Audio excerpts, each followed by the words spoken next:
Hi friends! Thanks for tuning in.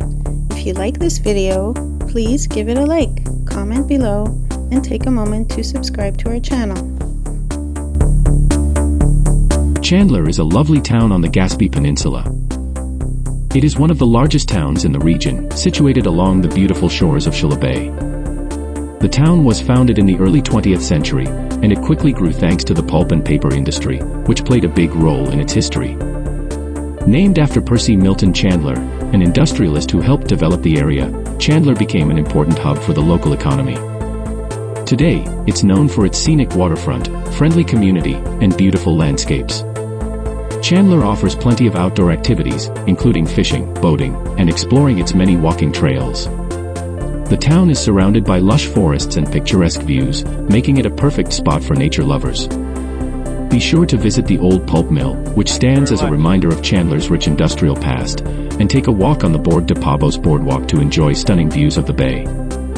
Whether you're here to learn about its history, enjoy the great outdoors, or just relax by the water, Chandler has something special for everyone.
you.